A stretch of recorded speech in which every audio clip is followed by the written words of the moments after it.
Hello, played by Catherine Gauguin. Rodin Gauguin. Title written by Catherine Rodin Gauguin.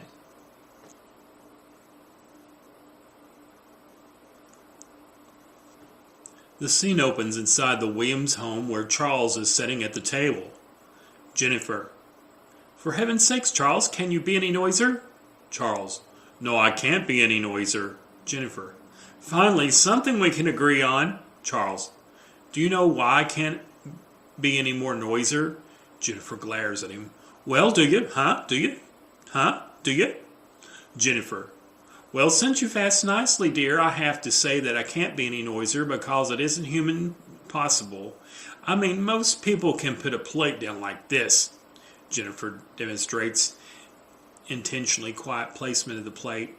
Not like this. Jennifer sets the plate down intentionally hard. This. Plate down softly again, or this. She sets the plate down even harder this time and it breaks. Now, see what you made me do? Charles. I made you do. I do believe it was you who broke the plate. Jennifer. If you just have admitted you're a noiser, none of this would have happened. Charles. Well, two can play at this blame game, sister. If you hadn't said it was a word, isn't even a word, none of this would have happened. Jennifer. I never called you the little B word. Charles. You said could I be any noiser, and noiser is not a word, it's a noisy. Jennifer. Oh yeah, I realize Einstein I married. Listen how ridiculous that sounds. Could you be any more noisy?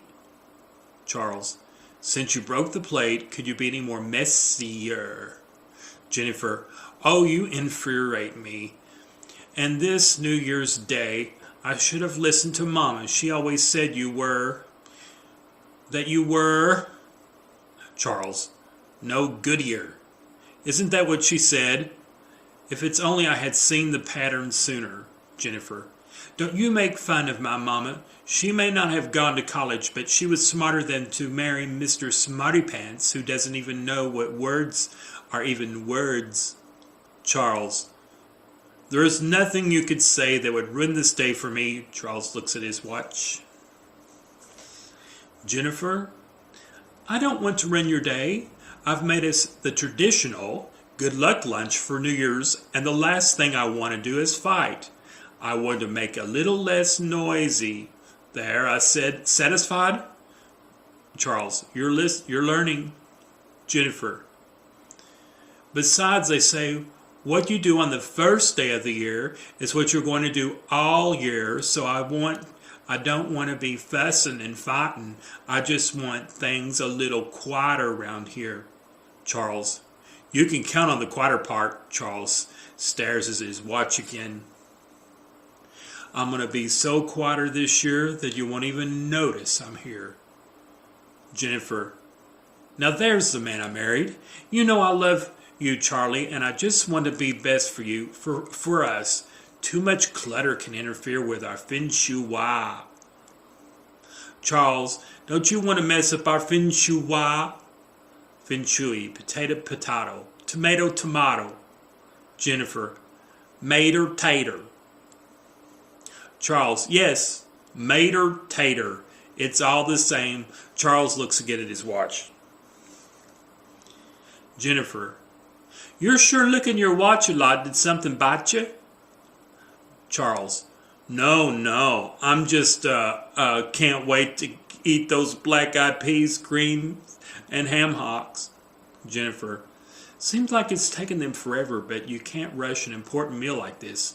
People don't realize that one slip-up on this day can ruin their juju for a whole year or even more. Charles, I have a feeling, your juju is going to be just fine. Do you think of everything? Jennifer, just stick with me, babe. I've got it all down pat. Do you think we'd be here all day? Just stick with me, babe. I've got it all down pat. Do you think we'd be here we are today if I was some kind of whack job who served the filet mignon on New Year's Eve? Charles, this is 100% without a doubt, all because of you.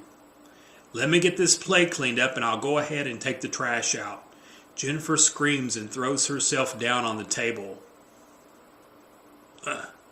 Jennifer, you're going to give me a heart attack.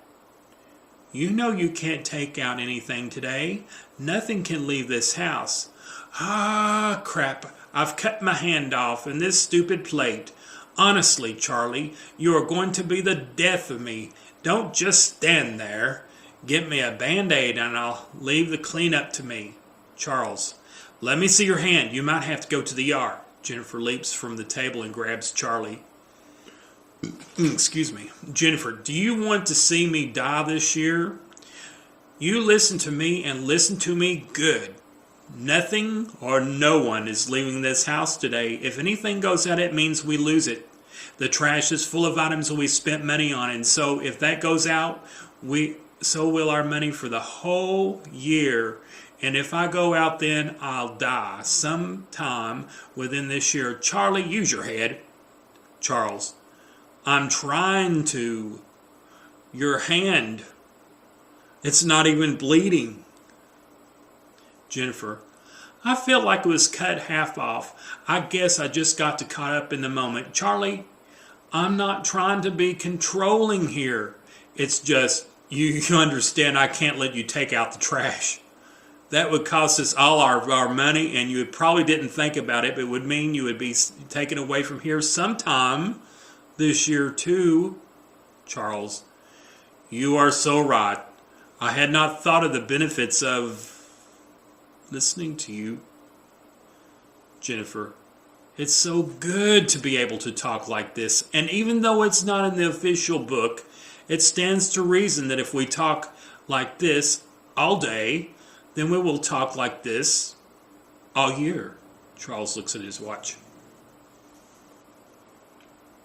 Charles, I can hardly wait. Charlie starts to cry but turns away to Jennifer and won't see. Jennifer, okay, so let me see. Kiss at midnight on New Year's Eve. Check. Black Eyed Peas lunch. Check in. Progress. Nothing can leave this house. Check. No crying for any reason. Check. Open the door at midnight to let all the bad spirits out of the house. I'll leave that to you, Charlie, since you have a watch and you must open the door only at midnight. Oh my gosh. I don't know what's going wrong with me. Look at this one on the list, Charlie. Charlie quickly wipes his tears away and turns to the list. Charles, there was something in my eye. Loud noises. Make some noise. This will scare away the evil spirits from entering your life the next year. But you said, Jennifer, the rules must have changed. I'm so very sorry. I would never intentionally bring bad luck to us. Quick, what time is it, Charles? 11:55. Jennifer, that means we have to make noise like our lives depend on it, because they do, and we only have 5 minutes. I hope it's enough. Jennifer starts screaming. Let me hear you make some noise. Charles joins in. Charles, some noisier.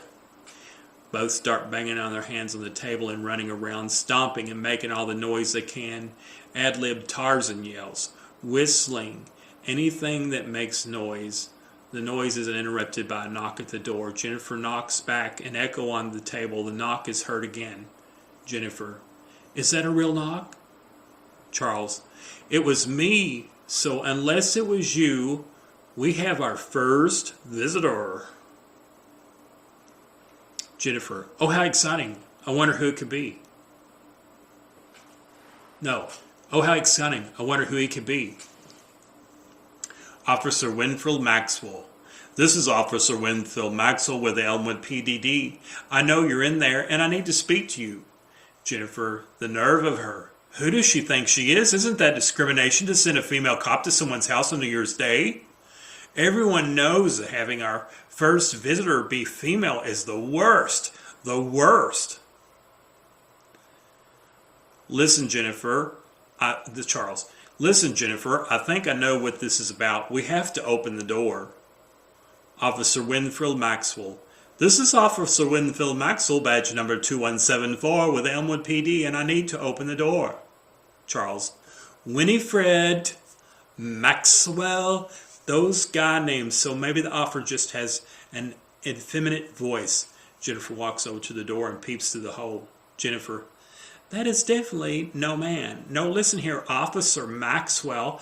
I don't know what the Elmwood PD has thinking sending you over here being as that you're a female. And everyone knows that this is the first day of the new year, but we'd be much obliged to have you come back tomorrow. Or even better, our door will be open exactly at midnight tonight and you can come right in.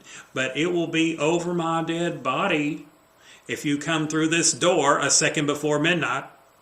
Charles, Officer Maxwell, please ignore that last comment. My wife is a big kidder. She didn't really mean over her dead body.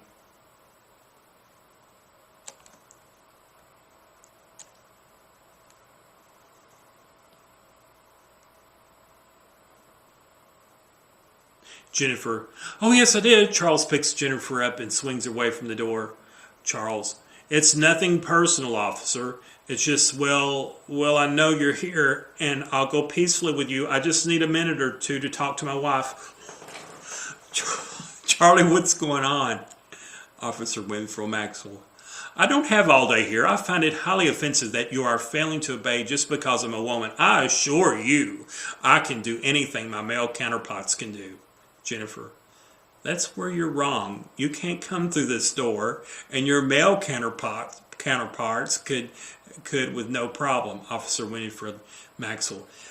Now listen to me. I don't want to break this door down, but I will if I have to. We can do this the easy way or the hard way. Charles, please, just 1 minute, officer. Jennifer, I need you to sit down and listen to me. This isn't going to be easy, and we don't have much time. Jennifer sits down and Charles kneels next to her. The officer is here for me. I did a really dumb thing and there's no easy way to say it, but no crying, because if you cry, well, you know what the list said. More. Charles continued, I went down to the bank yesterday. I put a note in the ATM machine that said, give me all your money, and I signed it Charles Williams and put in my address. Jennifer, why on earth would you do something like that? That's 1,000 times worse than you're being noisier. Noisier way down here, robbing bank way up here. Charles, I didn't exactly want to rob the bank. I wrote something else on the note. This is the part where I need you not to cry. I wrote, gosh, this is so hard. Jen, I didn't really mean it. Jennifer, you wrote what, Charlie? Tell me what you wrote. Officer Winifred Maxwell, this is the last time I'm going to ask you to open the door before I add resisting arrest and a lot of other charges. You don't want to make me worse. You don't want to make it worse. Charles, I wrote on the back. I really don't want the money. I just want you to arrest me so that I can arrest you. Jennifer, arrest you? Are you never going to grow up? Getting arrested was all cool, and my parents didn't want you to date me in high school, but that ship has sailed. Charlie, you're having a stroke. A midlife crisis. What on earth? Charles, I did it because I wanted away from you. You're always on to me about this, and that you're saying I want to talk too much or too little. I want to make too much noise. You nagged me, and I knew I couldn't kill myself, so jail seemed like the best escape. More. Charles continued. Jennifer starts loudly crying. Officer Winifred Maxwell, is everything all right in there, sir? I need you to come open the door. Charles, I didn't mean to hurt you. It's me they want.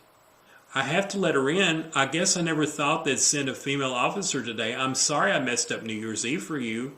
Jennifer, it's over, Charlie. I've cried. A female isn't our first visitor. You're going to leave. That's 3 really big rules. There's no way that I can survive this year against those odds. I'm going with you, Charlie. We'll both go together, hand in hand. Charlie and Jennifer join hands and start toward the door. Officer Winifred Maxwell. 1, 2. Charles and Jennifer open the door just as the Officer Maxwell takes a run to break it down. The officer runs right into the room and trips from the impact of the expecting to hit the door. Charles, we're turning ourselves in, Officer Maxwell, with these 3 stocks against us on New Year's. No one can beat those odds. Jennifer, there's a delicious meal of hog jows, black-eyed peas, and greens, which should be done in any minute. You help yourself. We'll wait for you at the car. Officer Winifred Maxwell. They're not going to believe this one at the station. Bad luck? Who are they kidding? I get to give a delicious meal, and they both volunteer to rest. I was just going to ask them if they could be a little less noisier. A play by Catherine Roding Gauguin.